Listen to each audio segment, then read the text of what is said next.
Ang mga kwento ng pag-ibig, kwento ng buhay at kwento ng pag-asa dito sa Barangay Love Stories. Love Stories.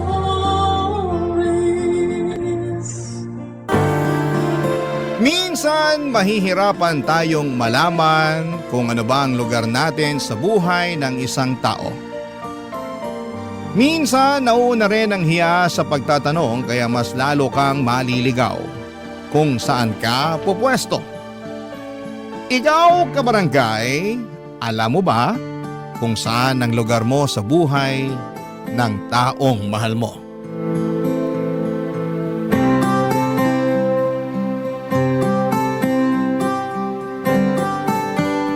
Dear Papa Dudut, ako nga pala si Maritoni, 30 anyos. Nito lang ay nakipag-live-in na ako sa boyfriend kong si Drew. Mas matanda siya sa akin ng 10 taon. Nakatira ko sa bahay niya. 28 years old lamang siya noong pinagawa niya ang bahay na yon sa tulong ng kanyang yumaong asawa na si Jen. Nag-ibang bansa kasi sinang pareho noon ng ilang taon bago nagpasyang manatili na lamang sa Pinas matapos magawa ang bahay na gusto nila. 5 years ago lang nung namatay ang asawa niya. Wala silang naging anak kaya nasolo ni Drew ang buong bahay. Hindi na nga sana siya mag-aasawa pa dahil masyado siyang nalugmok sa pagkamatay ng kanyang dating asawa. Kaya lang nung nakilala niya ako ay sinubukan niya ulit na maging matapang. Binuksan niya ulit ang kanyang puso. Nagmahal siyang muli. 1 taon pa lang naman kaming magkarelasyon sa ngayon, Papa Dudut, pero naramdaman na namin na kami na talaga yung magiging magkasama sa panghabang buhay. Hindi na kami mga bata para hindi magseryoso. Kaya nga nung time na inoffer niyang magsama na lamang kami sa isang bahay, pumayag ako. Sayang din naman kasi ang upa ko. Ako na lang ang umako ng bayad sa mga bills sa bahay bilang tulong kay Drew. Lalo't hindi rin naman ganong kalaki ang kinikita niya kumpara noong nasa ibang bansa siya. Mas malaki ang sahod ko kesa sa kanya. Kaya kung meron mang mga gastusin sa bahay, ako na ang nagbabayad. Wala naman yung problema sa kanya, bukas naman ang kanyang isipan sa ganong klase ng setup namin, Papa Dudut.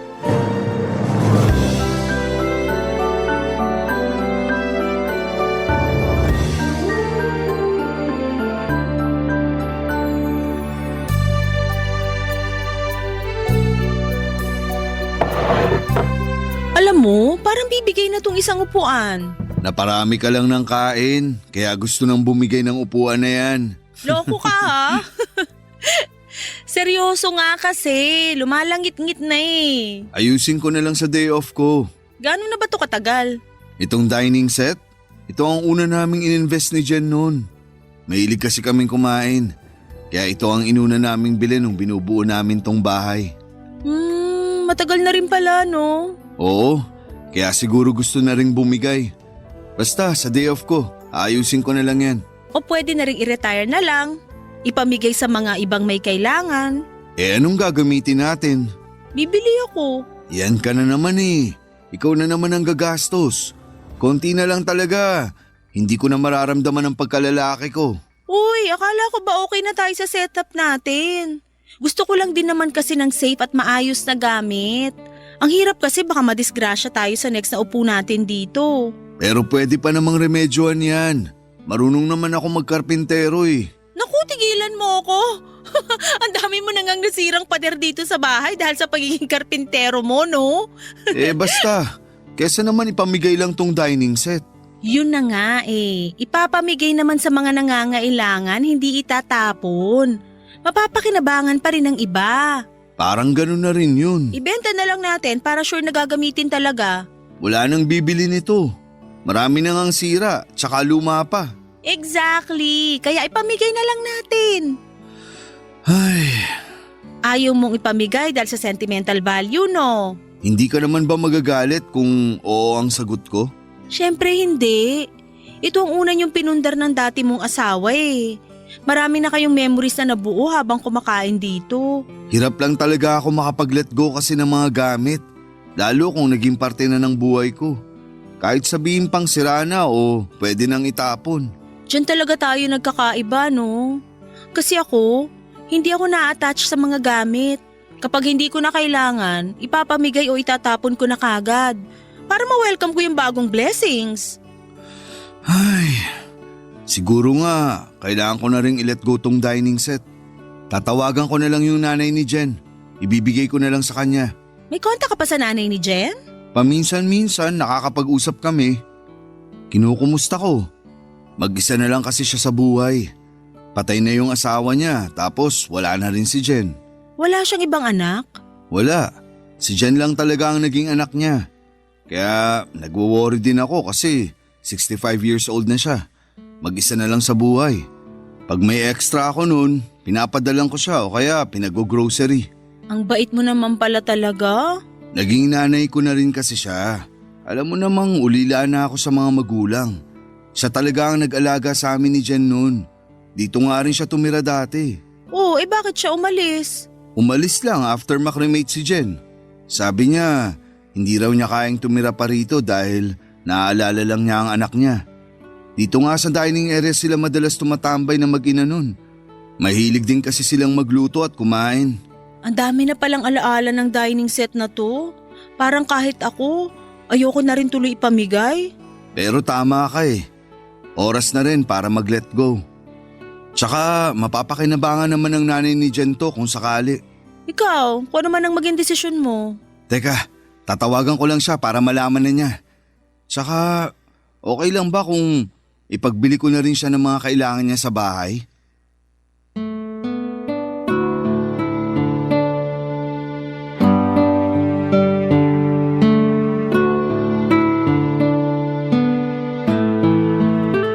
Papadudot tumango ako bilang pagpayag sa sinabi ni Drew. Hindi naman kasi problema kung mag-aabot siya sa nanay ng yumaon niyang asawa na si Jen. Kawawa rin naman kasi lalo't nalaman kong mag-isa na lamang pala niya sa buhay at isa ng senior citizen. Pagkatapos noon ay masayang kinuha ni Drew ang kanyang cellphone at tinawagan ang dati niyang biyanan. Nanay pa rin ang tawag ni Drew sa kanya at nakita ko talaga ang kakaibang saya sa mukha ni Drew nang makapag-usap silang dalawa. Doon ko naramdaman na talagang nanay ang turing na niya sa dati niyang biyanan. Masaya na rin ako, Papa Dudut, pagkatapos ng tawag na yon ay lumapit sa aking muli si Drew para sabihin na payag ng kunin ng nanay ni Jen ng dining set. At lalabas din daw sila para makapag-grocery na rin. Inalo ko na rin si Drew na idala niya sa bahay ang nanay ni Jen para makapag-salo-salo naman kami. Natuwa lalo si Drew at tinawagan muli ang nanay ni Jen. Pagkatapos noon ay in-schedule na nila ang pagsundo sa kanya ni Drew. Sinabi nito na pwede siya sa katapusan ng buwan. Isasabay na lang din daw niya ang pagkuha sa dining set noon at sa pag-grocery. At nang matapos muli ang kanilang usapan, niyakap ako ni Drew at nagpasalamat dahil naging mabuti ako sa dati niyang biyanan, ang nanay ni Jen. At nang sumapit ang katapusan ng buwan ay doon na kami nagkaharap ng nanay ni Jen. Sinundo siya ni Drew sa bahay nito at napag-usapan na manananghalian muna sa bahay bago sila pupunta sa grocery store para bumili ng kailangan nito, Papa Dudut.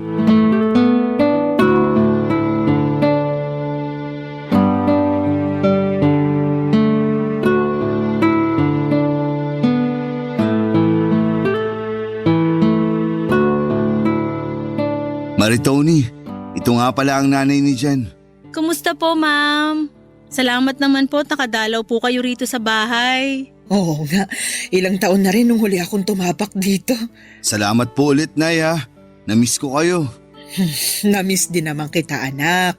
Kayo ni Jen. Kaya lang, natatakot akong bumalik dito para bumisita noon kasi parang hindi pa handa ang puso ko na tanggapin na wala na ang unika iha ko. Buhay pa rin naman ang alaala ng anak nyo, ma'am. Nanay na lang din ang itawag mo sa akin. Para ko na ring anak dong si Drew. Tsaka Namimiss ko na rin ang pakiramdam na may tumatawag sa akin ng nanay. Mas ayos po yan sa akin. Saka mas magiging ayos kung palagi kayong dadalaw dito. Para naman may nakakasama rin kami ni Drew. Oo nga po, Nay. Mas magiging masaya itong bahay kung nandito ka na ulit.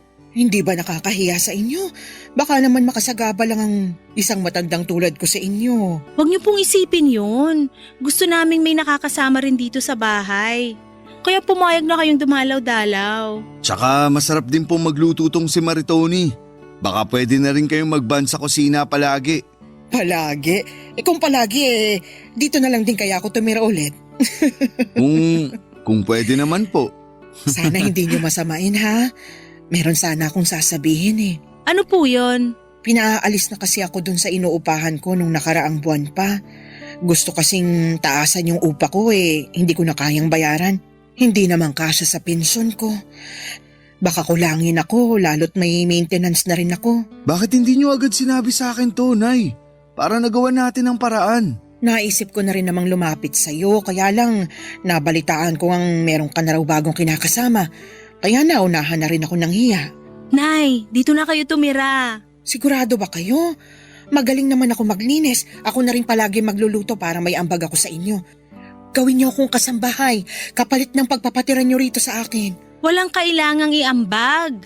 Lalo hindi kayo magiging kasambahay. Ipahingan nyo na lang po at gamitin nyo na lang yung pensyon nyo sa maintenance nyo at kung ano man yung gusto nyong bilhin. Tama si Maritoni, Nay. Kami nang bahala sa inyo. Salamat mga anak ko. Hindi ko na talaga alam kung saan ako pupulutin pag tuluyan na akong pinaalis dun sa inuupahan ko. Ngayon din po, habang naka-day off kami ni Drew, kukunin na namin ang mga gamit nyo dun sa inuupahan nyo. Mga damit lang ang kukunin.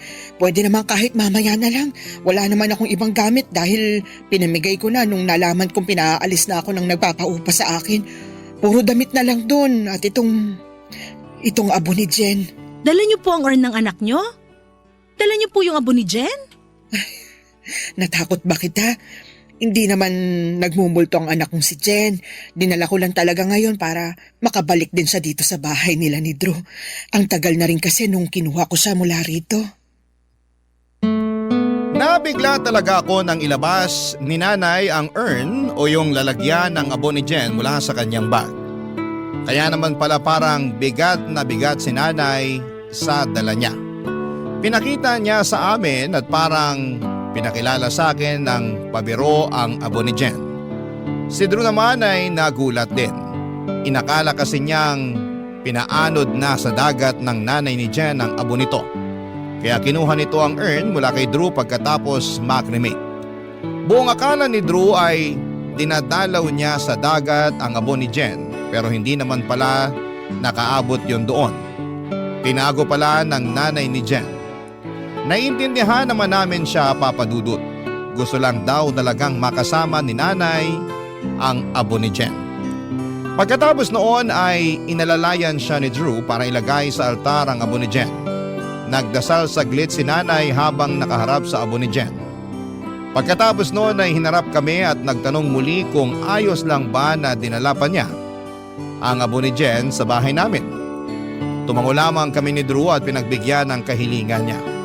Maliit na bagay lang naman yon at saka malaki rin naman ang ambag ni Jen sa bahay nila ni Drew. Sino ba naman ako para pagbawalan ang abo niya roon, hindi ba? Nag-lunch na rin kami pagkatapos ng usapan. Sabay-sabay na rin kaming umalis pagkatapos naming kumain para kunin na ang mga damit ni nanay. Dumaan din kami sa grocery para ipagbili naman siya ng mga pagkain na gusto niyang kutkutin kapag nasa bahay na siya ulit nakatira. Papa Dudut, napakasaya ni nanay habang nagpapasalamat sa amin. Gumaan tuloy ang loob ko at pakiramdam ko ay nakagawa ako ng tama ng mga oras na yon. Papa Dudut. Barangay Love Stories. Barangay Love Stories. Makalipas lamang ang 2 araw ay nakalipat na ng tuluyan ang nanay ni Jen sa bahay. Damit na nga lang talaga at urn ni Jen ang dala nito. Nag-stay ito sa dating kwarto niya at pinasadya pala ni Drew at Jen na gawing 2 kwarto ang bahay.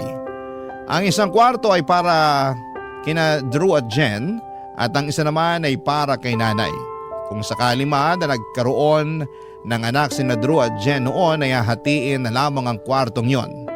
Di hamak pala na mas malaki ang kwarto ni nanay kesa kina Drew at Jen. Nung umalis doon si nanay, ginawa na lang tambakan ni Drew na mga lumang gamit yon. Ako nga ang naglinis noon. Ako na rin ang nagpamigay ng mga gamit na nakatambak doon dahil hindi naman daw gagamitin pa ni Drew ang mga yon. Hindi lang niya maasikaso talaga. Mula nang tumirang muli si nanay sa bahay ay lagi itong nagpapasalamat sa akin. Paulit-ulit niyang sinasabi na hindi lahat ay tulad ko na bukas ang isipan at malambot ang puso para sa katulad niya. Dahil doon ay mas lalo akong napalapit sa kanya.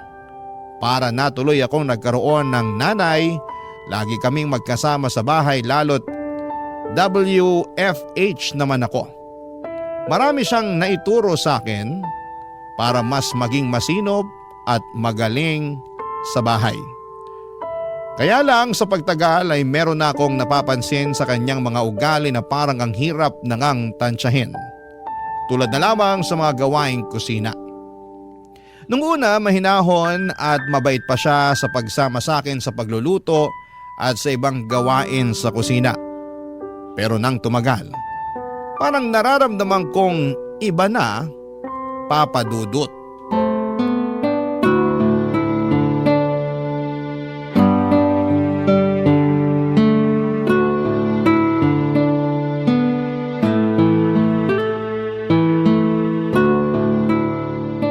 Anong oras daw ang uwi ni Drew? Nasabi ba niya sa'yo? Bago raw mag-alas 7 ng gabi, nandito na raw po siya. Maaga raw silang papauwiin ng boss nila kasi na-reach na daw nila yung quota nila. Dapat pala, mas inagahan natin magluto. Baka mamaya mauna pa siyang makarating dito kaysa mapalambot yung beef na niluluto mo. Relax lang po kayo, Nay. Marunong naman maghintay si Drew sa pagkain kahit gaano pa siya kagutom. Ay, hindi pwedeng ganun, Maritoni. Gumaya ka kay Jen. Dapat minu-minuto nagpapa-update siya kay Drew sa oras ng uwi niya para nakahanda na yung ulam pagpasok pa lang ni Drew ng bahay. Okay nga lang po, Nay. Relax lang po kayo. Ganun na sistema namin ni Drew dito sa bahay. Saka madalas pagka-uwi niya, naliligo muna siya at may kinakalikot sa mga inuuwi niyang gamit. Kaya hindi rin siya naiinip. Mas maganda kasi yung sistema nila ni Jen sa bahay noon. Yun lang naman ang totoo. Medyo matatagalan lang siguro ng konti pa para mapalambot tong beef. Dito po talaga ako hirap palagi eh. Ano po kaya ang dapat gawin? Mahina yung apoy o palakasin pa? Dapat kasi ang ginawa mo binabaran mo ng baking soda yung beef bago mo niluto. Yun ang sikreto sa pagpapalambot ng karne na yan. Pwede po pala yun? Akala ko kasi dapat pukpukin ng tenderizer yung beef tapos dapat manipis yung hiwa. Mali ka na naman. Hindi uobra yan kung walang baking soda. Kami mismo ni Jen subok na yon. Kaya paborito ni Drew ang mga niluluto ni Jen na beef noon kasi malambot. Hindi na pahirapan pa sa pagnguya. Sayang at wala na rito si Jen ngayon. Kasi po sa pagkakaalam ko nakakabawas ng lasa yung baking soda kapag hinalo sa pagluluto ng beef eh. Nasasayang lang yung ginamit na pang-marinate. Di ibabad mo ng 20 minutes sa baking soda tapos hugasan mo. Kung maaga ka lang kasi nag-prepare ng beef, nagawa mo pa sana ng maayos to. Wala. Mas inuna mo yung makipag-video call kay Drew at manood ng TV. Hindi ganyan si Jen. Hanggat hindi natatapos sa mga gawaing bahay, hindi siya magre-relax. Hindi manonood ng TV o hindi magse-selfie. Si Drew naman po kasi yung gustong makipag-video call sa akin kasi nasistress siya sa work kanina. At gusto niya makita ako para mawala raw yung pagod niya. Alam mo ang solusyon para mawala ang pagod at stress niya? Masahe. Pero mukhang hindi mo alam yon. Napansin ko sa mga kamay mo masyadong manipis sa mga daliri mo. Hindi pang masahe. Masakit ang hagod ng mga ganyang kamay. Hindi gaya nung kay Jen. Kaya laging fresh tingnan dati si Drew kasi naman nare-relax siya palagi sa hilot ni Jen. Hindi naman po nagre-request si Drew na i-massage ko siya. Paano? Alam niyang hindi ka marunong at hindi magandang mga kamay mo para pang masahe. Ano na po kaya sa tingin niyo yung pwedeng remedyo dito sa beef? Pahinaan ng apoy o palakasan? Wala ka nang pwedeng maging remedyo dyan. Bigyan mo na lang si Drew mamaya ng matalas na kutsilyo at ipagdasal mo na lang ang ngipin niya. Sana manguya niya ng maayos ang niluto mo. Oh, bahala ka na riyan ha. Magdadasal na lang muna at magsisindi ng kandila para sa kaluluwa ni Jen. Hindi ko alam kung nakahalata si nanay pero nasaktan na niya ako sa mga sinabi niya. Hindi ko na nga siya matingnan noon habang kinukumpara niya ako sa anak niyang si Jen. Ni minsan ay hindi ko nakitang threat si Jen sa relasyon namin ni Drew. Dahil pinaramdam naman sa akin ni Drew na mahal niya ako at hindi na mahalaga ang past. Pero dahil sa ginawa ni nanay ay parang nagduda tuloy ako kung nararapat lang ba ako sa pagmamahal ni Drew. Kasi parang hindi ko matumbasan ang galing ng naging asawa niyang si Jen. Nasira na ang mood ko at dahil doon ay hindi na tuloy naging masarap ang niluto ko. Mas lalo ko pang naramdaman yon nang ihain ko na kina Drew at nanay. Pinamukha ni nanay sa akin na ang hirap ngunyain ang beef na niluto ko. At nasobrahan daw ako sa betchin. Baka raw antukin si Drew hanggang kinabukasan. Wala namang sinabing hindi maganda si Drew at hinawakan lang nito ang kamay ko para iparamdam na okay lang naman yon. Parang naawa tuloy ako sa sarili ko. Lalo na nung kinumpara na naman ako ni nanay kay Jen. At sa pagkakataong yon, sa harapan pa ni Drew yon ginawa. Hindi na lang ako umiimik at nararamdaman kong napansin yun ni Drew. Kaya mismong si Drew na nga ang gumawa ng paraan para mag-change topic na. Pero sadyang tumigil or ayaw tumigil ni nanay na ilatag sa usapan ng yumaon niyang anak na si Jen. Binulungan na lamang ako ni Drew at sinabing pagpasensyahan ko na lang daw dahil hindi biro ang mamatayan ng anak. Tumango na lamang ako at baka na-miss lang ni nanay si Jen noong araw na yon. Pero makalipas ang ilang araw ay ganoon pa rin ang ginawa nito. Meron pa siyang malalang ginawa at hindi ko na yon kayang tanggapin pa. Nangyari yon habang nasa kwarto kami ni Drew isang gabi, Papa Dudut.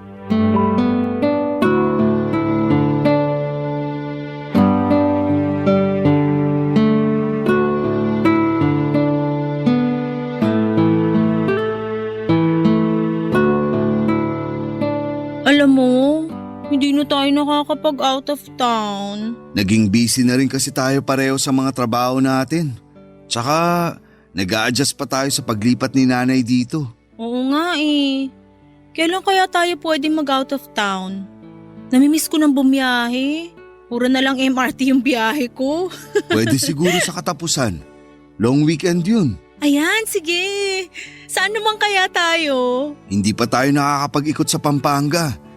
Alam mo, merong sinabi sa akin yung katrabaho ko na meron daw bahay doon na nagluluto ng mga sinaunang putahe ng mga Kapampangan. Sa Mexico, Pampanga raw yun eh. Ay, nabalitaan ko nga yan. Gusto ko rin makatikim ng cookies ng patron saint nila na si San Nicolas de Tolentino. Patron saint ng mga bata, baker, mga may sakit at kalamidad. Alam ko yan. Pande San Nicolas ang tawag sa cookies na yun. Sige, bumili tayo para ipasalubong sa mga kaibigan natin at kay nanay. Naisip ko nga pwede rin nating ibenta yun dito sa Manila. Patok yun sigurado. Hindi na ako makapaghintay. Feeling ko parang mag-honeymoon ulit tayo noon. Bakit kasi hihintayin pa natin na mag-out of town para makapag-honeymoon ulit tayo? Eh kung pwede naman na nating simulan ngayon. Loko ka talaga. Nakahanap ka na naman ng tiyempo para harutin ako Hindi Mukhang pinain mo nga lang yung salitang honeymoon para makascore ka sa akin eh. Aminin mo na. Tayong dalawa lang naman ang nandito. Pakis naman. Bukas na lang, matulog na tayo. Baka kung saan pa mapunta yung halik na yan eh. Eh di hayaan natin kung saan man mapunta ang kiss mo sa akin. Dali na. True naman, nagsisimula ka na naman Eh di tapusin mo na para makatulog na tayo. Dali na. Sige na nga, isa lang Isang kiss, tapos hayaan na natin kung saan tayo dalhin. Ay, ayoko ng ganyan. Huwag kang maharot. Ay, pasensya na. Nagulat ba kita, Maritoni? Pasensya na kung bigla akong pumasok ka. Narinig ko kasi kayo naghahagikikan pa kaya naisip kong pumasok na lang agad. Nay, may kailangan po ba kayo? At bakit dala niyo ang urn ni Jen? Nanaginip kasi ako kanina. Ano pong panaginip? Ayos lang po ba kayo? Ayos lang ako. Medyo nakaramdam lang ako ng konting lungkot. Napanaginipan ko kasi si Jen eh. Nilalamig daw. Paano ko ba to sasabihin? Kinausap kasi ako sa panaginip ni Jen. Ang sabi niya, dalhin ko raw ang abo niya rito sa loob ng kwarto ninyo kasi malamig daw dun sa pwesto niya sa altar. Ha? Dito niyo po ilalagay sa kwarto yung abo ni Jen? Dito? Dito kung saan kami natutulog ni Drew? Oo pakiramdam ko natatakot lang mag-isa si Jen sa altar kaya siguro nagparamdam siya sa akin sa panaginip. Saan ko ba siya pwedeng ipatong? Okay lang ba kung dito na lang sa may tokador? Nay, wag po rito sa tokador kasi masyadong malapit sa kama namin eh. Sa katabi pa ng pwesto ko sa paghigayan tokador. Kung ayaw mo, di ilipat na lang yung tokador sa pwesto ni Drew para doon ko na lang ipatong tong abo ni Jen. Mas gusto nga siguro yon ng anak ko para malapit pa rin siya kay Drew. Sige Nay, okay lang. Ililipat ko na ngayon ang tokador dito sa pwesto ko para may ipatong na ang urn ni Jen. Salamat, Drew. Alam kong maiintindihan mo ko. Mula ngayon, wag mo na siyang aalisin sa kwarto niyo ha. Papadudot tumango lamang si Drew at mabilis na sinunod ang gusto ng nanay ni Jen na ilipat malapit sa kanyang pwesto ang tokador para maipatong doon ang abo ni Jen. Hindi na ako nakapagsalita pa. Hindi ako komportable sa ginawa nila at hindi man lang nila tinanong sa akin kung ayos lang ba yon. Ano kaya ang mararamdaman nila kung sa kanila ko yon gawin? Nakakasama ng loob pero ano ba ang laban ko? Kinasal siya kay Jen at kahit patay na si Jen, alam kong mantsado pa rin siya sa buhay ni Drew. Lalo't andon si nanay na hindi nagawang patahimikin pa ang ala-ala ni Jen at ng relasyon nila ni Drew noon. Nang makita na ni nanay na pinatong na nga ni Drew ang urn ni Jen sa tukador ay saka pa lang ito lumabas. Nagpaalam na ito kay Drew pero sa akin ay hindi. Ni hindi nga niya ako tinignan. Sinubukang makipaglambingang muli ni Drew sa akin pero nawala na ako ng gana. Hindi ba niya naintindihan na nakakawalang gana yung ginawa niya? Sa kasinong lalambing sa ganong sitwasyon? Nasa isang kwarto lamang kami ng yumaon niyang asawa. Anong gusto niyang maramdaman ko? Nagpanggap na lamang ako na inaantok na at hindi naman nakahalata si Drew na sumama ang loob ko. Humiga na lamang ako at tumalikod sa kanya. Tumalikod din siya sa akin. Nakaharap na siya sa abo ni Jen. Doon ako nakaramdam ng inis lalo. Mali ba ang nararamdaman ko? Yung magselo sa taong wala na sa mundong ito. Barangay Love Stories. Barangay Love Stories. Hindi ko nakilala ang nanay ko at baby pa lamang ako noong iniwan na ako sa poder ng tatay ko. Hindi ko naman na siya hinanap pa dahil para saan pa. Iniwan na niya ako at obviously ay ayaw niya sa akin. Kaya walang ina na gumabay sa akin sa paglaki. Meron naman akong mga nakasamang tiyahin pero hindi ko rin sila masyadong nakasundo. Hindi ko kasi alam kung paano makipaglapit sa kanila. Kaya naman sa huli tinanggap ko na lamang na ganon talaga ang kapalaran ko. Umaasa na nga lang ako sa mga nakakarelasyon ko na mapalapit sa mga nanay nila. Para sa ganon ay parang meron na rin akong isang ina. Si Drew naman noong naging kami ay nalungkot ako ng bahagya kasi wala na siyang nanay na pwede ko sanang makalapit. Pero laking tuwa ko nang malaman kong meron pa siyang kinikilalang ina sa katauhan nga ng dati niyang biyanan, ang nanay ni Jen. Akala ko talaga ay may experience ko na ang pagmamahal ng isang ina sa katauhan ng nanay ni Jen. Noong simula ay oo. Pero nung tumagal ay lumabas din ang katotohanan.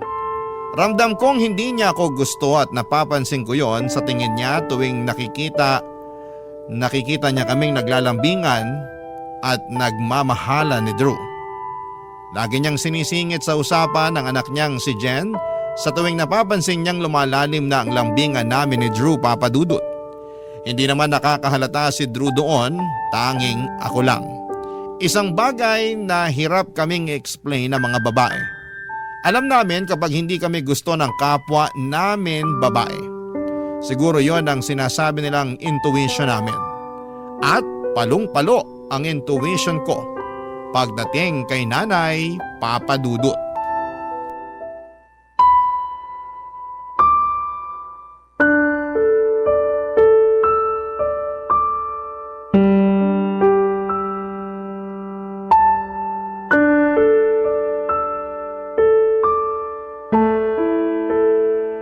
Drew, pwede ba tayo mag-usap? Oo naman, may problema ba? Parang balisa ka ah. Hindi ko na kasi matiis to eh. Kailangan ko nang sabihin sa'yo bago pa ako sumabog. Mukhang seryoso to ah. Ano ba yun? Kinabahan naman ako bigla. Si nanay kasi eh. Anong nangyari kay nanay? Asan siya? Kumalma ka. Walang nangyaring masama sa kanya. Ano pala? Alam ko mas matagal mo na siyang kakilala kaysa sa akin. Pero kasi, paano ba to? Huwag mo mamasamain yung sasabihin ko ha. Diretsahin mo na ako. Hindi ako mapakali. Okay. Nararamdaman ko kasi na hindi ako gusto ni nanay. Ha? Saan naman galing yan? Sa tuwing wala ka kasi, lagi niya akong pinagdadabugan. Tapos kapag nakikita niya na naglalambingan tayo, bigla siyang sisingit at magkukwento tungkol sa mga masasayang memory niyo ni Jen. Hanggang sa bigla ka na lang titigil sa paglalambing sa akin. Tapos matutuwa ka na sa usapan niyo ni nanay tungkol sa mga alaala ni Jen. Uy, wag mong sabihin nagsiselos ka kay Jen. Ayoko sana. Pero yun na kasi yung nararamdaman ko, lalo tuwing pinapamukha sa akin ni nanay na mas magaling si Jen sa kusina. Mas magaling si Jen sa pag-aalaga sa'yo. Mas maganda at mas sexy si Jen kesa sa akin. Puro na lang si Jen. Paano naman ako? Para akong laging nakikipagkumpetensya sa patay. Ayun na nga eh. Patay na si Jen. Tsaka hindi naman siya kalaban eh. I'm sure kung nasan man siya ngayon, masaya na siya para sa atin. Siguro oo. Masaya na si Jen para sa atin. Pero yung nanay niya, hindi pa. Guni-guni mo lang yan. Napapraning ka lang masyado. Huwag mo na kasing isipin yun. Tsaka mukha namang gusto ka ni nanay. Paano mo masasabi na gusto niya ako buong araw wala ka rito? Kung alam mo lang kung paano niya ako kausapin palagi kapag wala ka. Ano bang gusto mong mangyari? Kung pwede sana wag na lang siyang tumira rito. Ha? Hindi naman pwede yun, Maritoni. Bahay pa rin to ni Jen. May karapatan pa rin si nanay dito. Tsaka matanda na si nanay. Alam nga namang hayaan natin siyang mag-isa na lang. Sabi ko nga sa'yo, parang ako na lang ang pamilya niya. Kung matitiran lang, ako na maghahanap ng mauupahan niya. Wala na siyang kapasidad para umupa. Maawa ka naman sa pensyon niya. Maganda kung magagamit na lang niya yun para sa ibang kailangan niya. Ako naman magbabayad ng upa niya. Basta wag lang siya rito. Maritoni! Parang naririnig ko kayo nagtatalo ah. Ayos lang ba kayo? Hindi ako sanay na nakakarinig ng away dito sa bahay. Lalo na nung nabubuhay pang anak kong si Jen. Hindi kasi mahilig makipagtalo ang anak kong yun. Yun ang tamang pag-uugali ng isang babae. May pinag-uusapan lang po kami, Nay. Hindi naman kami nagtatalo ni Maritoni. Iba kasi ang dinig ko mula ron sa kusina eh. Matalas ang tenga ko kahit na may edad na ako. Parang ang narinig kong pinag-uusapan niyo ako eh. Tama ba ako? Nay, ayaw niyo ba talaga kay Maritoni? Drew! Sabi ko na nga ba eh. May problema ka talaga sa akin, Maritoni. Hayaan niyo, paalis na lang ako rito. Makikituloy muna ako sa barangay hall. Maaawa naman siguro sila sa katulad kong senior, hindi ba? Iiwan ko muna ang mga gamit ko rito hanggat hindi pa ako nakakahanap ng aampon sa akin. Pero kukunin ko ang abo ni Jen dahil ayaw kong pati ang anak ko maging dahilan ng away niyong dalawa. Nanlaki ang mga mata ko nang bigla akong isumbong ni Drew kay nanay. Lalo na noong umiyak na si nanay at kinonsensya na ako. Nilapitan siya ni Drew para iyakapin. Ako naman ay parang nanigas lamang sa sulok. Hindi ko alam kung ano ang sasabihin, kung ano ang gagawin. Gusto kong maging tapat kay nanay, sabihin sa kanya na hindi ako komportable sa ginagawa niyang pagkukumpara sa akin sa anak niyang si Jen na matagal nang namayapa. Pero ng mga oras na yon, parang wala akong nagawa. Nakatingin lamang ako sa kanila ni Drew at pilit na pinapakalma ni Drew si nanay. Lalo na noong nagtatangka na itong kunin ang urn ni Jen sa kwarto namin. Ilang beses sinabi ni Drew na hindi siya pwedeng umalis sa bahay dahil pamilya na ang turing sa kanya ni Drew. Doon lang kumalma si nanay. Pagkatapos noon ay ilang beses akong tinignan ng matalim ni nanay. Ganon ang tingin niya sa akin kapag hindi nakatingin si Drew. Parang kontrabida sa isang teleserye na hindi magpapahuli sa bida. Mula noon ay mas gumaspang na ang ugali ni nanay sa akin. Lagi na lamang akong nangangamba tuwing naiiwan kaming dalawa sa bahay at wala si Drew. Doon mas lumalakas sa mga parinig niya at minsan ay kinukuha niya ang urn ni Jen sa kwarto at kinakausap. Nagsusumbong na inaaway daw siya sa bahay nila. Bahay nila. Yun ang lagi niyang sinasabi. Oo at wala akong ambag doon. Oo at alam kong sina Drew at Jen ang nagpagawa ng bahay. Pero masakit lang kasi sa pakiramdam na para akong outsider sa loob ng bahay na yon, Papa Dudut.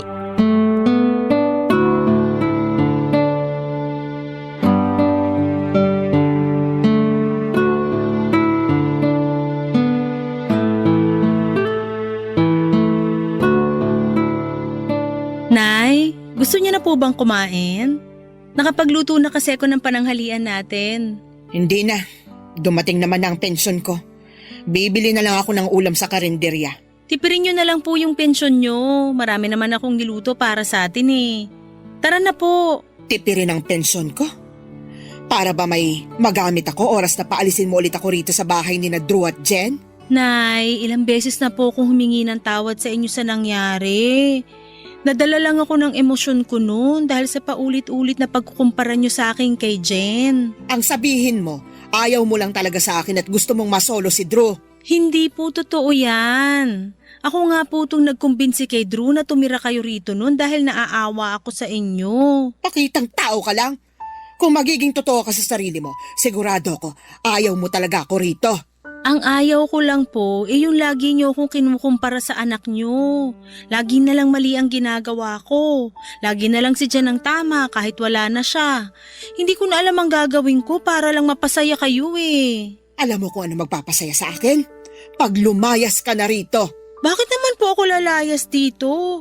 Parang bahay ko na rin to. Parang bahay mo lang, pero may ambag ka ba sa gastos? Ako po nagbabayad ng lahat ng bills dito sa bahay. Dapat naman talaga ikaw ang magbayad ng bills dito sa bahay kasi nakikitira ka lang. Nakikitira rin naman po kayo rito ah.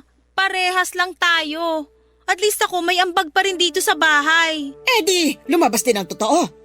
Ipapamukha mo rin pala sa akin na wala akong ambag sa bahay na to. Paano kung sabihin ko sa'yo na ang ambag ko rito yung ginastos ng anak kong si Jen sa pagpapatayo ng bahay na ito? At kung nasabi sa'yo ni Drew, karamihan ng gamit dito, si Jen ang bumili. Yung sofa na inuupuan mo at pinagpapahingahan mo tuwing tanghali, si Jen ang bumili nun. Pati ang kama nyo, hoy! Si Jen ang bumili nun. Magkano po ba nagastos ni Jen sa pagpapagawa ng bahay na to? Pati na sa mga gamit na binili niya. Kwentahin niyo lahat, ako na lang magbabayad.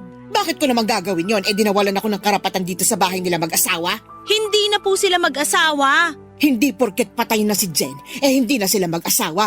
Wala namang annulment sa langit, Maritoni. Yan ang hindi ko gusto sa inyo. Lagi niyong pinaparamdam sa akin na talagang wala akong karapatan kay Drew dahil sila ni Jen ang naging unang mag-asawa. Kasi yun naman talaga ang totoo. Sinasabi ko lang ang bagay na dapat alam mo. Mag-asawa pa rin sina Jen at Drew. Matagal na pong patay ang anak niyo. Nakapag-move on na po si Drew. Ako na po ang kinakasama niya. Ako na ang mahal niya. Hay, may gusto sana akong ikwento sa'yo tungkol sa relasyon noon ni na Drew at Jen.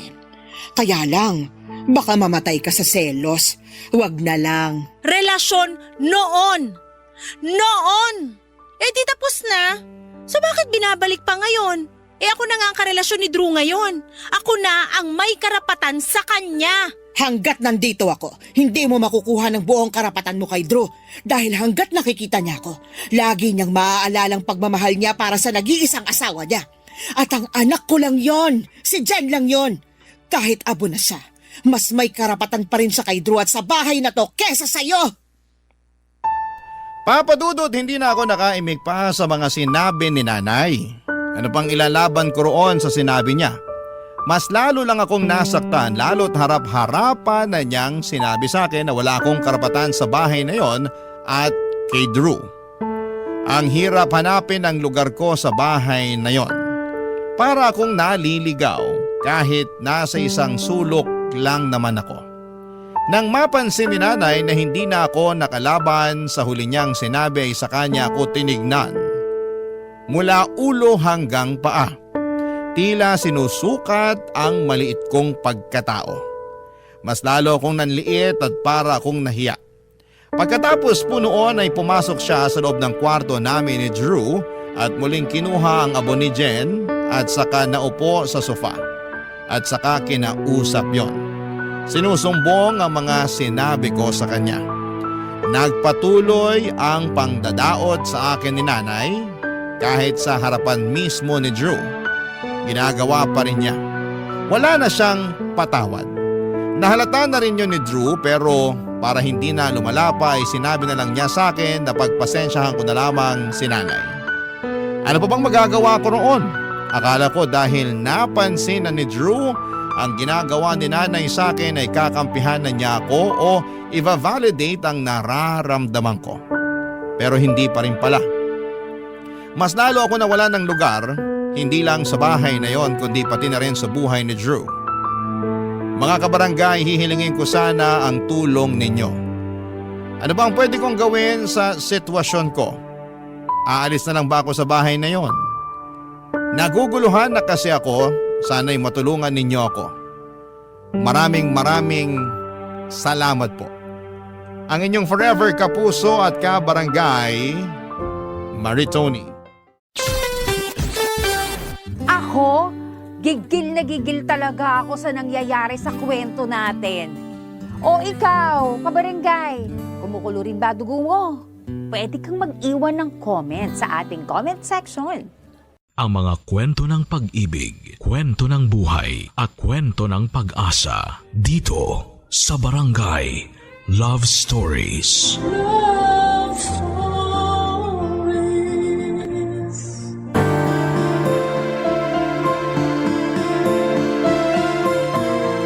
Ang pag-ibig ay sugal.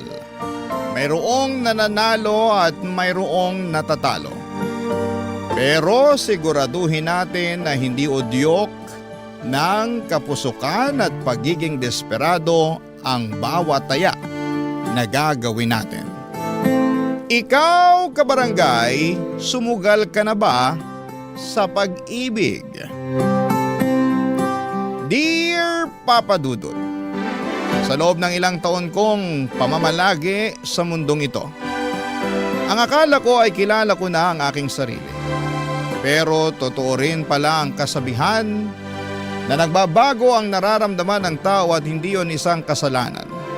Yan kasi ang eksaktong pinagdaanan ko.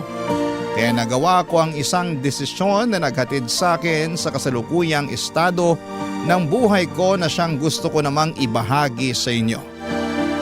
Sumulat ako sa Barangay Love Stories upang magsilbing aral sa iba ang aking kwento.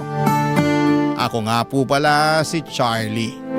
35 years old, taga Caloocan at dating OFW sa Taiwan.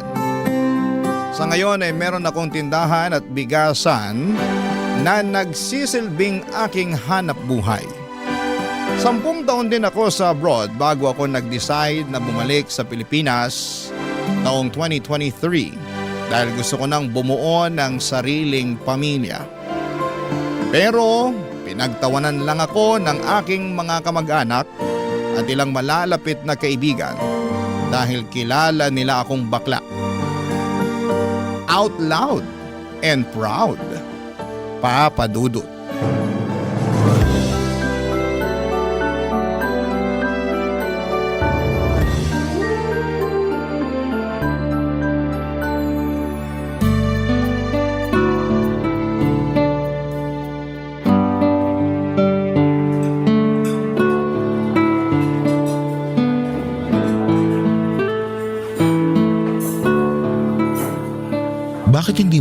pinagtatawanan kagaya nila. Sinong nila? Yung iba kong friends and relatives. Grabe sila. Nung sinabi ko na plano ko mag-asawa ng babae at magkaanak, tawang-tawa nakita ko pa mga ngalangala. Sarap sungal-ngali ng mga pes. Hindi ko gagawin yun, no? Pero di mo rin sila masisisi kasi matatawa talaga sila dahil bakla ka. Tapos biglang gusto mo mag-asawa at magkaanak. Baka yung magkaanak, pwede pa. Pero yung mag-asawa ng babae, medyo kakaiba. Bakit? Meron din naman akong ano ah. Oo, alam kong meron ka nun. Kaya makakabuntis pa rin ako. Andun na tayo. Pero sigurado ka na ba? Oo naman. Bakit hindi? Ipapaalala ko lang sa'yo na hindi basta-basta yung pag-aasawa ha. May kasabihan nga yung mga matatanda na hindi raw to parang kaning isusubo na iluluwa kapag napaso. Saka sure ka na ba na gusto mong talikuran yung pagiging bakla?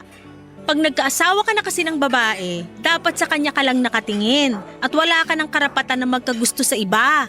Lalo na sa mga gwapo at machong lalaki. Ganun ba yun? Siyempre, kailangan loyal ka lang sa asawa mo, no? Kaya nga tinatanong kita kung sigurado ka ba na gusto mo talagang magkaasawa ng babae. Kasi kung anak lang ang habol mo, ibang usapan na yun. Alam ko naman yun. At thank you sa concern mo pero oo yung sagot ko. Pinag-isipan ko na to na maraming beses. At bago ako umuwi rito sa Pinas, nakapag-decide na akong talikuran ng pagiging bakla ko. Gusto ko na magbalik loob at magpakalalaki. Okay, pero baka mahirapan ka pa rin humanap ng babae na magiging asawa mo. Kasi iba-iba naman ang gusto ng tao. Yun nga eh. Paano ko ba sisimulan? Saan ako magsisimula kung sakali? Makipagkilala ka. Kaibiganin mo, ganun. Ipakita mo na seryoso ka sa intensyon mo dun sa babae. Lalo na kung gustong-gusto mo na siya. Be patient din kasi kaming mga babae, medyo matagal mag-decide. Pinag-iisipan pa kasi namin kung bibigyan namin ng chance yung manliligaw namin o hindi. Okay. Noted sa mga sinabi mo. Pero ang pinaka-importante sabihin mo sa kanya yung past mo. Para dun pa lang, alam mo na kung matatanggap ka niya o hindi. Pag matanggap ka niya, mas malaki ang chance mo na malaman kung compatible kayo. Acceptance is the key. Tama nga naman. Salamat, Beshi. Ikaw lang talaga yung napagsabihan ko ng plano kong to. Nakakatuwa nga kasi hindi mo ko pinagtawanan. Sabi ko nga, hindi ko gagawin yun, lalo na wala namang dahilan. Nakakabigla lang kasi nga akala ko bakla ka na forever. Pero darating din pala yung araw na gugustuhin mong magbago para bumuo ng sarili mong pamilya.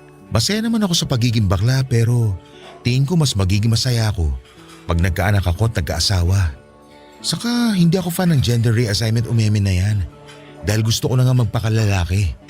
Sayang naman tong ano ko kung hindi ko magagamit in a natural way. Grabe, nakakapanibago ka. Anong nakakapanibago, Besh? Last usap kasi natin baklang-bakla ka pa. Tapos ngayon nagpapakalalaki ka na. Change for the better, ika nga. Pero thank you talaga ha. Malaking bagay yung suporta mo at hindi panghusga. Hindi naman ako judge para humusga. Saka maliit na bagay lang yun kumpara sa pagiging mag-BFF natin for the longest time. Kaya wala yun. Suportado kita sa gusto mong gawin sa buhay mo basta hindi yun masama.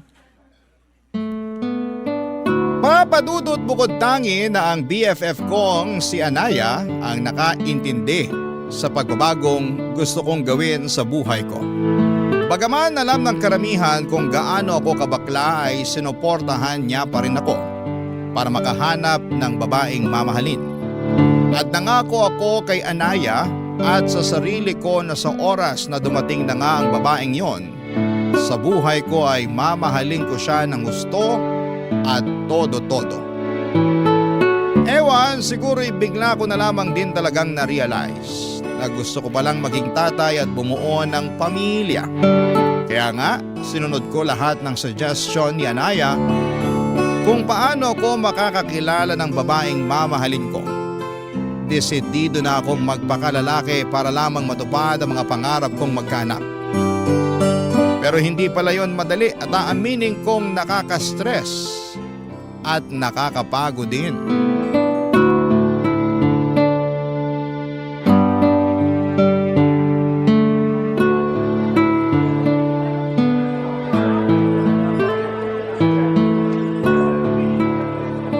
Oh, tapos?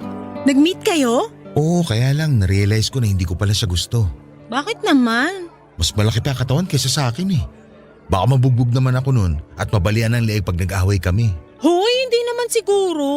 Anong hindi siguro? Ramdam na ramdam ko yung pagiging dominante niya nung magkasama na kami. Bigla tuloy ako lumambot na ewan. Hindi ko mapanindigan pagiging lalaki. Nakakatakot si Ates. Kung tingin mo, di kayo okay, baka di nga talaga. Mahirap naman kung ipipilit natin, di ba? Tama. Okay lang yan, hanap na lang uli ng iba. Yun nga yung ginawa ko tapos may nakausap kagad ako sa Facebook. Ay wow, ang bilis! Siyempre, Tapos, ano nangyari? Kamusta pag-uusap nyo? okay naman. Nagja-jive kami tapos feeling ko na-fall na ako kaya lang. Pagkalipas na 1 linggo, inutangan na ako. Ay, kaloka yan! Partida, hindi pa kami nagkikita. Pinautang mo ba? Oo, kasi marupok ako. Ayun lang. Nagbayad naman ba? Yun nga, hindi pa. Pero nangako naman na babayaran kaya lang nangutang ulit sa akin.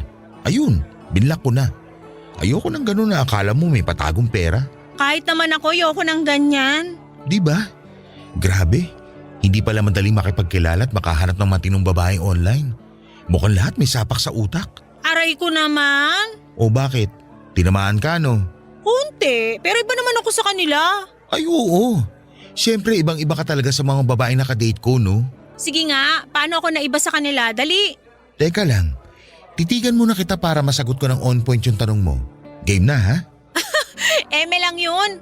Huwag mo na sagutin. Saka huwag mo na nga akong titigan. Naiilang ako eh. Ay grabe naman siya sa naiilang. Hindi ka naman siguro matutunaw sa titig ko no? Hindi nga, pero wag na. Joke lang din kita. Okay, fine. Pero ano pa bang gagawin ko para makakilala ng mapapangasawang babae? Sinunod ko naman yung mga payo mo sa akin kaso wala pa rin eh.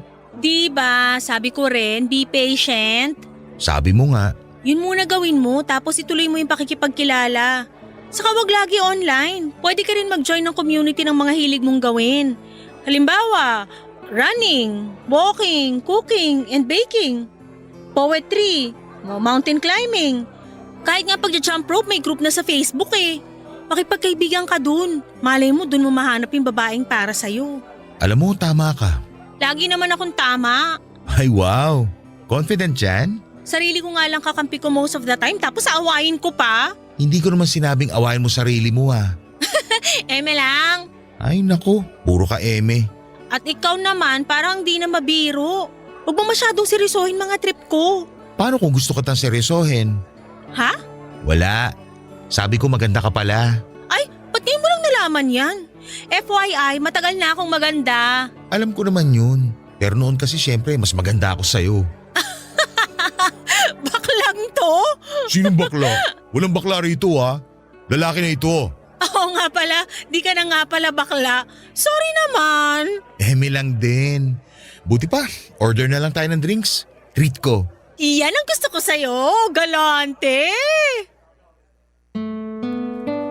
Papadudot habang nagsasalita si Anaya at kino-comfort niya ako ay bigla na lamang akong natulala habang nakatitig sa kanya. And for some reason ay napangiti ako kasi nakita ko na meron pala siyang dimple sa pisngi. Nagulat na nga lang ako noong tapikin niya at gisingin sa pagde-daydreaming ko. Ewan ko ba? Pero gandang-ganda ako sa BFF ko ng araw na yon. Sa kabila ng lahat ay alam kong imposible na makagustuhan kami kasi in a relationship na si Anaya. At malamang ay na-appreciate ko lang yung concern, sincerity at dedication niya na makahanap ako ng babaeng makakamatch. At kung papala rin ay magugustuhan at mapapangasawa na rin. Alam ko na suntok sa buwan ang gusto kong mangyari. Pero naniniwala ako kay Anaya na magtatagumpay pa rin kami. Napasabi na lamang ako ng mabuti na lamang at naging BFF ko siya. Dahil napaka-optimistic niyang tao, Papa Dudut. Barangay Love Stories. Barangay Love Stories. Papa Dudut, nagkamali ako. Noong inakala kong hindi ako magkakagusto kay Anaya dahil nakita ko na lamang ang sarili ko na hindi na interesado sa paghahanap at pakikipagkilala sa ibang babae dahil sa kanya. Mas gusto ko na lamang na siya ang kausapin at kinikilig ako sa tuwing lumalabas kami para magkita at mag-update ng mga ganap namin sa buhay. Posible pala yun, no? Yung ma-inlove ka sa best friend mo. Pero uulitin ko na hindi na pwede dahil in a relationship na si Anaya sa boyfriend niya for 5 years. Nakilala ko na rin naman yung lalaki na yon once sa video call kasi nasa Taiwan pa ako noong naging sila. Okay naman yung guy, gwapo, mistiso pero hindi katiwa-tiwala ang mukha. Hindi naman sa panghuhusga. Pero napatunayan kong tama ang kutob ko nang nagkwento sa akin si Anaya na ilang beses na raw siya nitong niloko at ang syunga na naman ng BFF ko. Dahil ilang beses na rin po itong pinatawad. At nung araw nga na yon na muli kaming magkita at napakwento na naman si Anaya ng problema niya.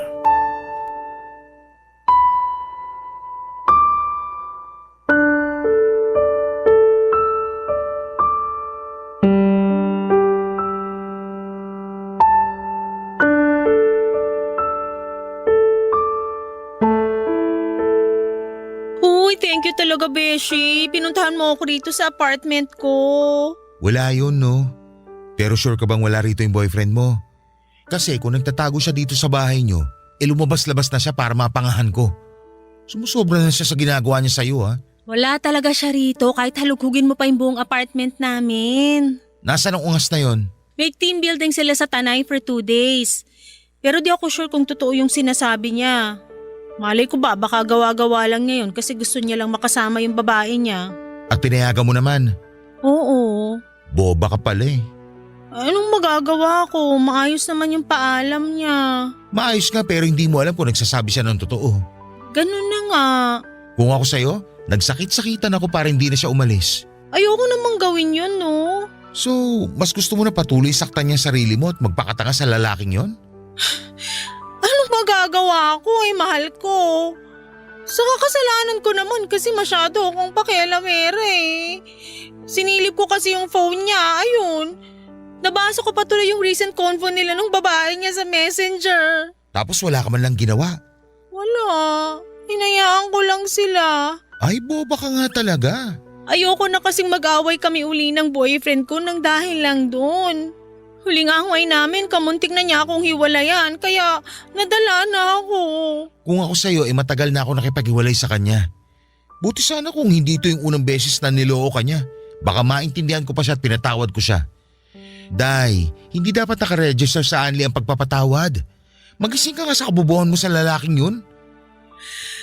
Ay, ewan ko. Di ko rin maintindihan sarili ko. Parang tanggap ko naman na hindi yung sitwasyon namin.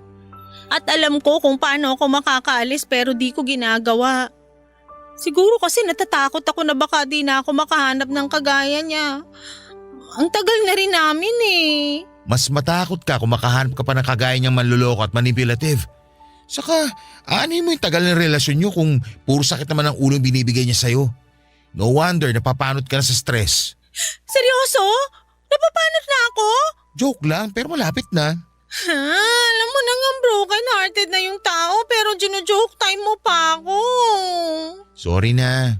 Pero ano ba magagawa ko ginusto mo naman yan. Dapat nga sa mga oras na to hiwalay na kayo eh. Pero hindi pa rin eh. Hindi ko kasi talaga kayang makipaghiwalay. Mahal na mahal ko eh. Masyado ka lang nabubulagan. Mabuti pa mag-inuman na lang tayo. Wala akong alak dito. Ako nang bahala, bibili ako sa labas. May malapit na convenience store dyan, di ba? Oo, meron.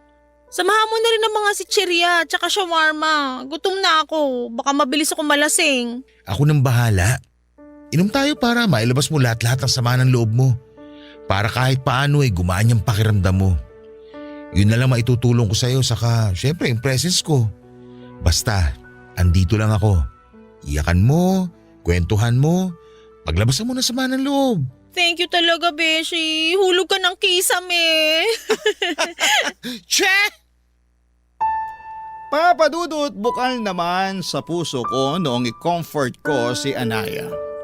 At totoo rin ang galit ko para sa boyfriend niya.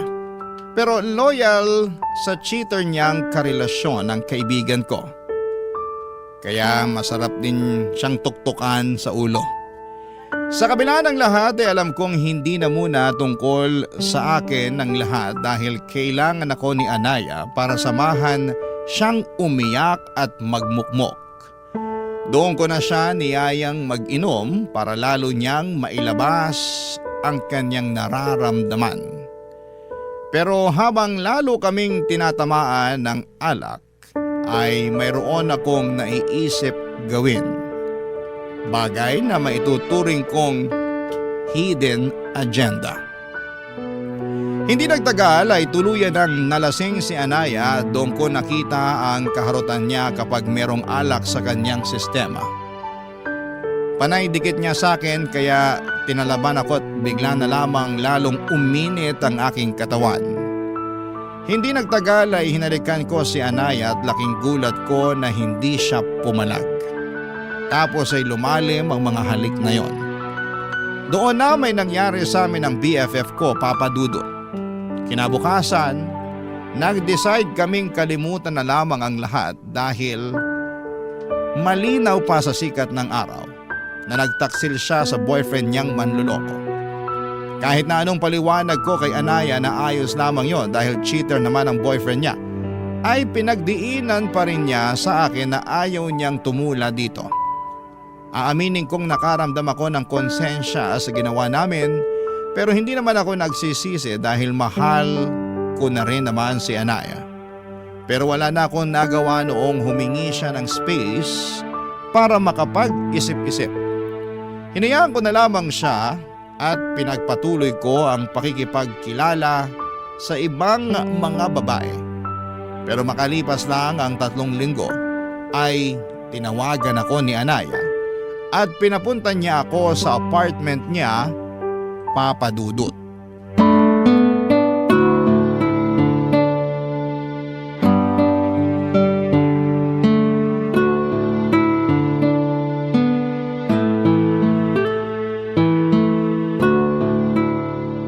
O Beshi, long time no see. Bakit dito mo ko pinapunta sa apartment mo? Pwede naman tayo magkita sa labas. Treat ko pa. Sorry, pero di ko yata kaya makipagkita sa'yo sa labas. Para sa akin pinakaligtas tong apartment namin. Pinakaligtas? Ay, seryoso mo naman masyado. Nasa labas ba boyfriend mo? Hindi, nasa trabaho. Okay. Charlie, hindi ko na kasi alam yung gagawin. 2 araw ko na rin iniisip kung dapat mo bang malaman pero may karapatan ka pa rin namang malaman. Ano ba yun? Medyo kinakabahan naman ako sa iyo eh. Buntis ako. Ha? Sabi ko buntis ako. Nabuntis mo ako. Talaga? OMG! Magkakababy na tayo! Magiging tatay na ako! Oo, pero mukha ikaw lang ang masaya. Nakikita mo ba mukha ako ngayon? Biyaya yan kaya maging masaya ka. Paano ako magiging masaya? Pinagtaksilan ko yung boyfriend ko. Sa'yo pa na BFF ko tapos ngayon magkakababy na tayo. Sige nga, sabihin mo paano ako magsasaya? Kalmahan mo lang. Paano ako kakalmay? Nagbunga na yung nangyari sa atin. Alam mo kasalanan mo to eh. Ha? Paano naging kasalanan ko? Kasi hinalikan mo ako. Sinamantala mo yung kalasingan ko para may mangyari sa atin. Akala mo ba hindi ko napagtagpi-tagpi yung plano mo? Sinadya mong malasing ako kasi gusto mo akong buntisin para magkaanak ka na. Sobra ka naman mambintang? Bakit? Hindi ba totoo? Besh! O, kita mo na. Sinasabi ko na tama yung kutob ko. Pero ikaw din naman nagbigay ng motibo sa akin nun eh. Masyado ka marot. Panendikit mo sa akin kaya paano hindi ako madadala, hindi ba? Sumabay na lang din ako kaya nangyari yun. Saka kung talagang ayaw mo, dapat tong hinalikan pa lang kita pumalag ka na. Kaso hindi. Hinayaan mo lang din na may mangyari sa atin. Kumalma ka nga. Magkakababy na tayo kaya tanggapin mo na lang. Malamang hindi ko matatanggap tong batang to. Saka paano ko sasabihin sa boyfriend ko na buntis ako pero hindi siya yung ama? Gusto mo ako na magsabi eh. Sira na ba ulo mo? Baka pag nalaman niya, tugulpihin ka niya. Subukan niya, ipapupulis ko siya. Saka siya pa to may karapatang magalit eh. Siya nga tong una ng loko sa inyo. Anong sinabi mo? Sabi ko, manloloko yung boyfriend mo. Matagal ka na niyang niloloko. Ikaw lang nagpapakatanga na manatili sa relasyon niyo. Lagi mo na lang sinasabing mahal mo siya. Pero ito ang mahiwagang tanong. Mahal ka ba niya? Sa nakikita ko kasi hindi. Ikaw lang yung nagpapauto sa kanya sa totoo lang. Oo, alam ko na nagpapauto lang ako. Alam ko na lahat yan, di mo na kailangang isampal sa mukha ko. Pero choice ko pa rin naman na hindi siya hiwalayan kahit na paulit-ulit niya akong niloloko. Tawagin mo na akong boba o kung ano pang gusto mong itawag pero wala akong balak makipaghiwalay sa kanya. O anong plano mo ngayon sa anak natin? Hindi ko alam. Naguguluhan ako. Kasalanan mo talaga lahat to eh. Siguro nga may kasalanan ako pero andyan na yan eh. Nakabuo na tayo. At alam mo na gustong gusto kong magkaanak, hindi ba? Oo, pero hindi ko naman nakalain ako yung mabubuntis mo. Magkaibigan tayo, Charlie. Bakit ako pa? Bakit mo ako tinalo? Alam mo namang may boyfriend na ako at kahit na gaano pa siya kamanloloko, ayokong ibalik sa kanya yung ginagawa niya sa akin. Hindi ko na alam gagawin ko. Masisiraan na ako ng ulo.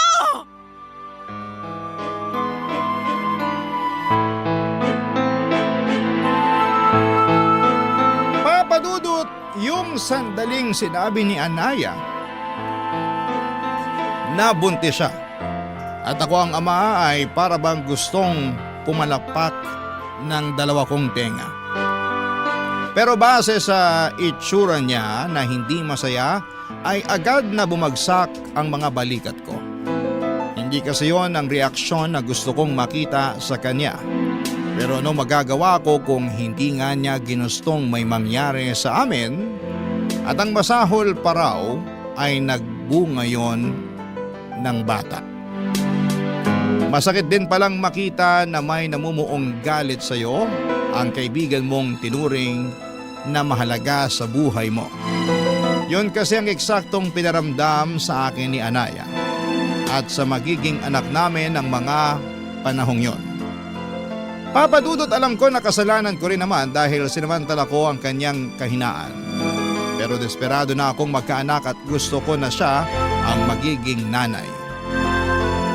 Minsan, may mga bagay talaga tayong magagawa ng dahil sa kapusukan. Papadudot. Barangay Love Stories. Barangay Love Stories.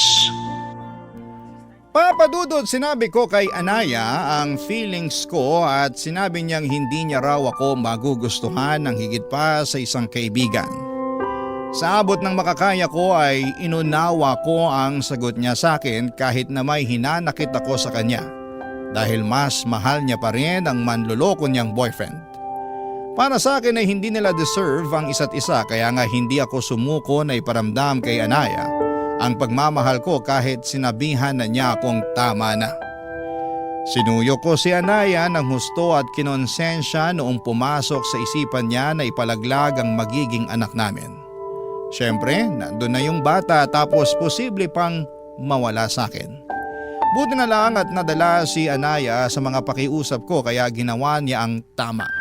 Pinanindigan niya ang pagdadalang tao sa magiging anak namin at doon na siya nagdesisyong makipaghiwalay sa kanyang karelasyon.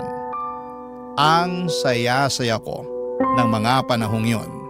At pinangako ko sa kanya na aalagaan ko sila at hindi ko sila pababayaan ang magiging anak namin. Fast forward, pinanganak na ni Anaya ang aming baby girl at sobrang saya ko dahil sa wakas ay ganap na akong tatay. Pero pansin kong hindi lubusang maligaya si Anaya ng mga panahong yon. Nag-decide na akong tumira kami sa isang bubong at marami sa mga kamag-anak ko at malalapit naming kaibigan ang nagulat sa biglang liko na mga pangyayari sa buhay namin. Pero masaya naman sila para sa amin lalo na nang dumating na nga ang aming anak, Papadudot.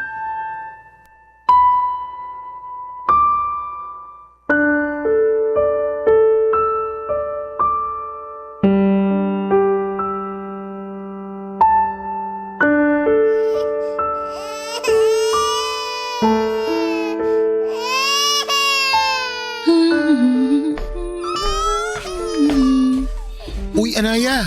Ano ba yon? Mamaya kabagin to kasi napasukan na ng maraming hangin sa tiyan. Kanina pa yata umiyak yung baby natin pero hindi mo man lang mabuhat. Anong kanina pa? Kargahin ko nga muna si Kakaiyak lang baby yan, para no? tumahan. Wala ka kasi rito kaya makapambintang ka, wagas. Wala ako rito kasi nandun ako sa kusina at busy ako sa pagluluto ng hapunan natin. Saka hindi naman sobrang laki nitong bahay natin para hindi ko marinig pag umiyak si baby. Kaya hindi ako nang bibintang para sa kaalaman mo. Oh, edi sana kanina ka pa pumunta rito para patahanin yung anak mo kung kanino mo pa naririnig na umiiyak. Ganun lang yung kasimple. Pinapakomplikado mo. Pinakikiramdaman ko pa kasi kung may gagawin ka. Pero wala eh. Inuuna mo pa yung… Teka, ano ba yung ginagawa mo? Nagmo-mobile games ka ba? Oo, paki mo ba? Nakasilent naman ah.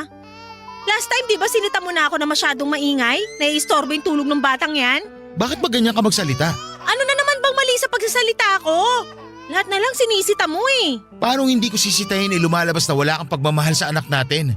Baka nakakalimutan mo na anak mo rin tong batang to. Sa'yo siya nang galing. Hindi ko nakakalimutan yun, no? Paano ko makakalimutan hanggang ngayon sariwa pa rin yung hiwa ko sa tiyan ng dahil sa batang yan? Nakakadiri kung alam mo lang. Anong nakakadiri pinagsasabi mo dyan? Nakakadiri yung sugat ko sa tiyan. Tapos ang sakit-sakit pa pag nagkikikilos ako ng husto. Kaya paano ko mamahalin yung anak mo? Sa tuwing nakikita ko yan, naalala ko lang lahat. Naalala ko kung paano mo ako pinagsamantalahan noon kaya nagkahiwalay kami ng boyfriend ko. Lahat yun bumabalik pag nakikita ko yung anak mo. Kaya hindi ko siya kayang mahalin katulad ng gusto mong mangyari. Kung galit ka pa rin, sa akin na lang. Huwag naman sana sa anak natin na wala namang kasalanan. Hanggang ngayon ba naman hindi ka pa rin makamove on? Mahal na mahal mo talaga yung ex mo, no? Oo! At wala ka ng pake! Meron akong pake. Kasi kami ng anak mo ang kasama mo ngayon. Bakit ba hindi mo na lang tanggapin yung buhay natin? Na tayo na yung magkasama. Na meron tayong anak at sariling pamilya. Saka nangako ko sa'yo na hindi ko kayo pababayaan ng anak natin. Hindi pa ba sapat yun para mahalin mo ako kahit konti? Sinubukan ko naman. Pero hindi ko talaga kaya, lalo pag nakikita kita, naalala ko na pinlano mo lahat to. Sinadya mo! Kung bakit naman kasi sa dinami-dami ng babae, ako pa talaga yung ginawan mo ng ganon. Magkaibigan tayo, di ba? Dapat inisip mo man lang yon kung hindi mo naisip yung mararamdaman ko. Kaya nga pinagsisisihan ko na at sinusubukan kong bumawi sa'yo at sa anak natin. Bigyan mo lang ako ng pagkakataon. Patutunayan ko sa'yo na karapat-dapat ako kesa dyan sa ex mo manloloko.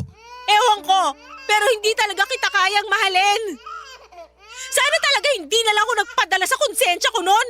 Sana pinalaglag ko na lang yung anak natin para di ko na kailangan makipaghiwalay sa boyfriend ko at makisama sa'yo. Kasalanan mo talaga lahat kung bakit ganito yung nararamdaman ko.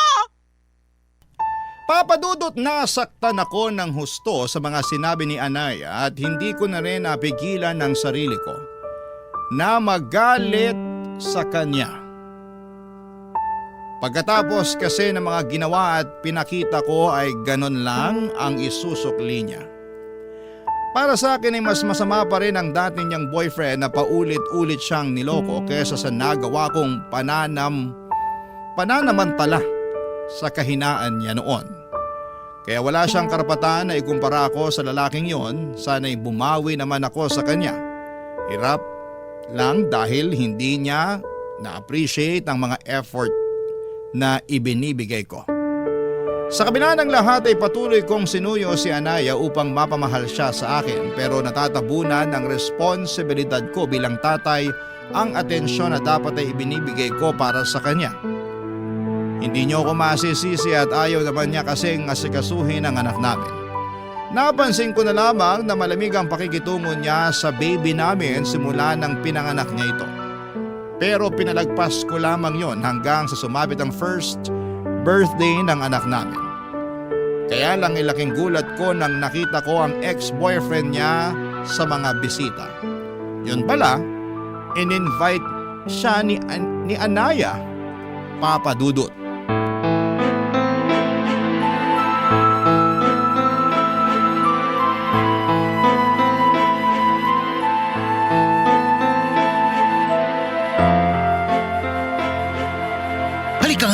Halika, mag-usap tayo dito. Charlie! Bitiwan mo nga ako! Bakit nandito yung manlolokong ex-boyfriend mo? Tinatanong ba yan? Di inimbitahan ko siya? Bakit ginawa mo yun birthday to ng anak natin? Wala naman kasi kung kaibigan o kakilala na pwedeng imbitahin kundi siya lang. Saka sabi mo ayos lang din naman na mag-imbita ako, di ba? Kaya bakit ka nagagalit dyan? Magagalit talaga ako kasi hindi ko naman nakalain na sa dinami-dami ng tao sa mundo, yung hayop na yan pa talaga ang pinaapak mo sa bahay ko. Huwag mo nga siyang tawaging hayop. May pangalan yung tao. At mas hayop ka pa sa kanya para sabihin ko sa'yo. Kung inimbita mo siya, ibig sabihin, may komunikasyon kayo ulit? Huwag ka magpipipipihan dyan. Sabihin mo sa akin yung totoo at huwag mo akong gawing tanga. Oo! Meron na nga uli kaming komunikasyon pero ano naman sa'yo ngayon? Sira na ba ang ulo mo? Tayo na yung magkarelasyon ngayon. Tapos nakikipag-usap ka pa dyan sa ex mo? Sandali nga. Ano uli yung sinabi mo? Magkarelasyon tayo? Oo! Baka nakakalimutan mo may anak tayo at nakatira tayo sa iisang bubong. Pero wala tayong relasyon! Hindi nga tayo nagtatabi sa kama eh. Saka ikaw lang naman yung nagdesisyon na magsama tayo. Ikaw lang din yung may gusto na maging isang buong pamilya tayo kasama yung anak mo. Alam mo, napaka-unfair mo kasi ikaw na lang palagi yung nagdedesisyon sa lahat ng bagay. Ano pa ba problema mo? Matino naman ako. Hindi ko naman kayo pinababayaan ng anak natin. Binibigay ko sa'yo lahat ng gusto mo sa abot na makakaya ko. Ando na tayo pero pakiramdam ko para akong ibon na nakakulong sa hawla. At habang tumatagal, hindi na ako nagiging masaya. Sa bagay, hindi na pala ako naging masaya uli simula nang mabuntis mo ako at pinanganak ko yung anak mo. Hindi mo na ba talaga kami kayang mahalin ng bata? Ilang beses ko nang sinagot yan, di ba? Hindi nga! Hindi! At hindi pa rin nagbabago yung sagot ko. Kahit kaunti lang. Kahit subukan mo lang. Baka naman pwede. Sinubukan ko na nga, paulit-ulit ka eh. Pero wala talaga. Mahirap bang tanggapin yon?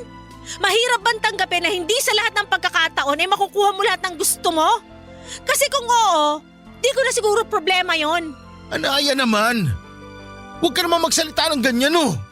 Nasasaktan ako. Nasasaktan din naman ako eh. Okay naman tayo eh. Maayos ang pagkakaibigan natin. Masaya tayo sa kung ano lang yung relasyon na meron tayo noon. Pero bakit kinailangan mo yung sirain? Bakit kailangan mo akong sirain? Ano ba kasalanan na nagawa ko sa'yo? Sinuportahan ko lang naman yung kagustuhan mong magkaanak, di ba? Pero hindi ko sinabi na gamitin mo yung katawan ko para matupad yung gusto mong mangyari. Hindi ko rin sinabi na mahalin mo ako kasi sinabi ko na sa'yo noon na wala akong nararamdaman para sa'yo kundi pagkakaibigan lang. Pero mapilit ka kaya lalo lang ako nagtanim ng samaan ng loob sa'yo. Ngayon pagod na ako. Alam ko na kung wala akong gagawin, habang buhay kong pagsisisihan na nakisama ako sa iyo at sa anak natin kahit na hindi talaga ako masaya. Ayoko na! Gusto ko nang maging malaya sa inyong dalawa!